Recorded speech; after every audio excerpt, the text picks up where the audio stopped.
Dengan sebab itu kita jangan kata ni bekas orang tak molek. Ada kalanya kita dapat kebaikan tu daripada hak dia, bekas dia. Tu.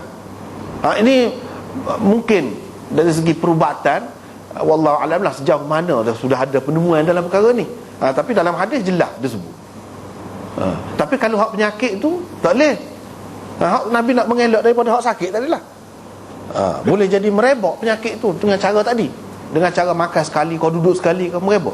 Tetapi kepada yang sihat, orang yang sihat, dia memberi kekuatan supaya orang yang bersemangat, kita duduk dengan orang semangat, kita pun naik semangat juga. Kita duduk dengan orang gagah, kita pun jadi suruh gagah juga. Gitu. Makan ni pun lagu tu juga, makan minum ni lagu tu juga.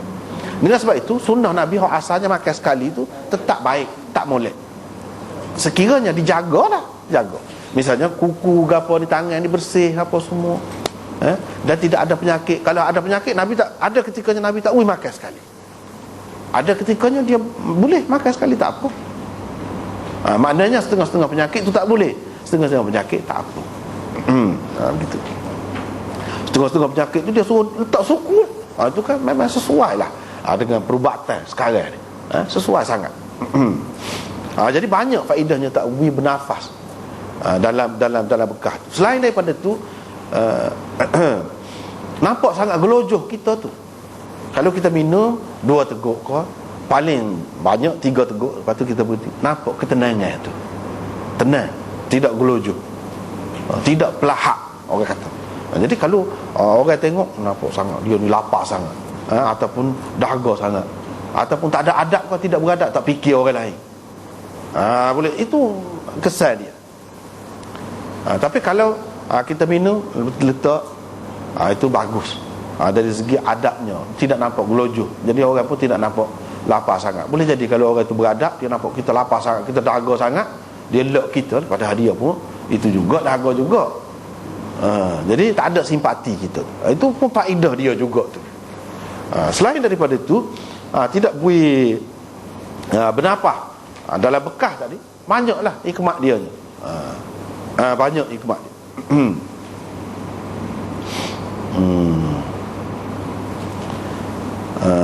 Maksud dia nak suruh tenang. Apa-apa kita buat ni dalam keadaan tenang. Sebab orang yang biasa dalam keadaan gelojoh, dalam keadaan nak cepat, dalam keadaan gaduh gitu, dia tidak tak baiklah untuk kesihatan. Untuk kesihatan, untuk pernafasan dia, untuk jantung dia, itu semua. Ini masuk dalam usul perubatan. Kesihatan ni besar makna dia, hadis ini besar makna dia. Walaupun nampak dia ada kaitan dengan basuh najis. Orang zaman dulu tak tahu tu, berapa banyak penyakit ni berpunca daripada tangan, daripada kuku ya. Celah-celah kuku, tak tahu. Tapi dengan adanya hadis ini, kita nampak Nabi SAW mendahului zaman. Dia cerita tu benda ni memang penting, kena jaga ni. Berapa banyak gangguan kesihatan kita tu berlaku kerana benda-benda ni, tapi kita tak tahu. Tapi Nabi SAW dia royak ni, dia tidak royak macam doktor royak, tidak. Dia royak hak tu sampingan. Betul kesihatan tu penting, besar artinya dalam kehidupan kita. Tetapi hak tu biar kita dapat belah-belah, sambil-sambil saja. Hak dapatnya ke dia hukum tu, hukum agama tu. Sebab hak kesihatan ni, orang kafir pun, orang lain hak mana belajar, dia akan boleh cerita kepada kita. Tapi kalau hak hukum, siapa dia nak cerita kalau tidak Nabi cerita? Dengan sebab itu hak utama bagi dia, kerja dia nyok tu. Kemudian faedah yang diperolehi secara sampingan itu memang ada. Di sebalik hukum tu memang ada. Baik, kita pergi pula kepada istinja dengan dengan batu. Istinja dengan batu.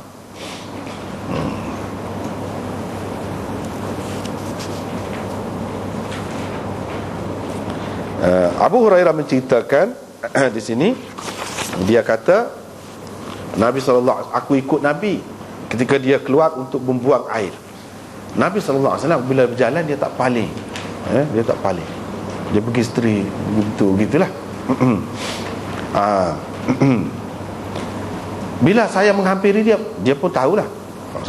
Nabi SAW pun kata, pergi cari anak batu beberapa butir, Untuk aku beristinja dengannya. Untuk aku beristinja dengannya. Atau lebih kurang begitulah, kata Nabi SAW.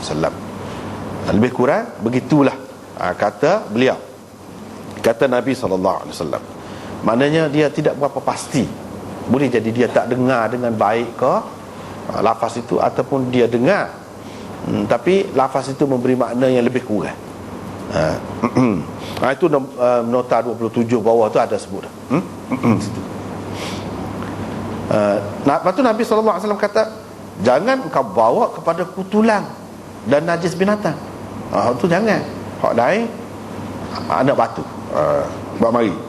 Saya pun buat marilah anak batu dalam kendungan saya. Dia bubuh anak batu tu dalam kainnya. Abu Hurairah. Lalu letak di sebelah dia, dan tinggal dia pergi jauh lah. Setelah selesai membuang air, Nabi SAW menggunakan batu-batu itu. Dia cerita lah, Nabi SAW guna batu tu. Sebab apa? Sebab Nabi SAW kata tadi, amari anak batu aku nak guna. Memang dia kira-kiranya dia guna lah, bukan Abu Hurairah dulu. Tak, kira-kira faham daripada waktu tu, gitulah. Dan dia royak dah, kata dia, mari cari anak batu ni, aku nak istinja. Kira-kira je dia gunalah. Dah aku buat mari tu anak batu, bukan aku buat mari tu hak dia larang, bukan. Begitu. Di sini istinja dengan batu. Kalau bersuci, kalau tak ada air, disuruh kita gunakan tanah, debu.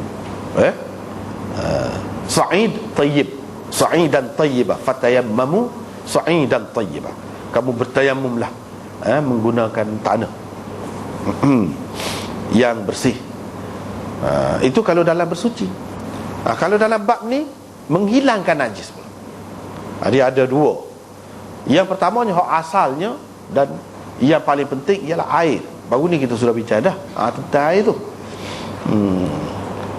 Yang keduanya, kalau tak ada air, kita boleh guna batu. Ini hak pilihan lah, alternatif lah. Kalau tak ada itu, guna ini. Dan kira cuci dah. Walaupun sebenarnya serupa dengan air, tidaklah gitu.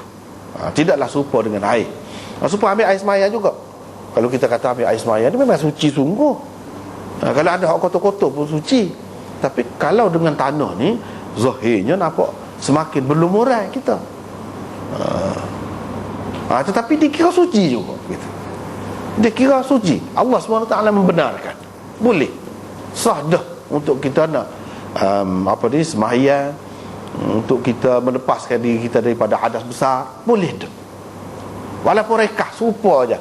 Untuk ganti air sembahyang, untuk ganti mandi junub, serupa aja dari segi tepukan dia, dari segi sapu tu serupa. Tidak kata untuk ganti mandi junub ni lagu lain. Dia serupa. Hak ni pun lagu tu juga. Air tu memanglah hak utama. Tapi kalau tak ada air, lagu mana? Adakah memadai dengan kita gunakan batu? Di sini nak cerita batu. Itu memadai. Serupa dengan tanah tu memadai sebagai ganti air untuk bersuci. Ni pun lagu tu juga. Lepas tu dari segi bekas-bekas dia tu ada juga sikit sebanyak. Itu dimaafkan. Kita boleh semayang dengan keadaan begitu. Tidak kata najis, kotor kita ni, selagi tidak basuh, dah boleh. Walaupun ada air pun boleh. Tapi kalau air semayang tadi, kalau kita sihat lah, kalau kita sihat kan, kalau kita sihat, selagi ada air tak boleh nak guna tanah tu. Tapi kalau hak ni tak, hak ni tidak boleh. Walaupun ada air, boleh kita membersihkan najis itu dengan batu. Tetapi ingat, baru ni kita sudah sebut dah sekali lagi, takut terlepas. Ini untuk orang lelaki. Kalau buang air kecil, orang lelaki. Orang perempuan tidak digalakkan. Kalau nak ada, mungkin perlulah sangat, kena beringatlah. Sebab baru ni kita ceritakan, takut terguris, sebab anggota masing-masing itu tidak serupa kan, tak sesuai. Tetapi kalau buang air besar, memang boleh kedua-duanya.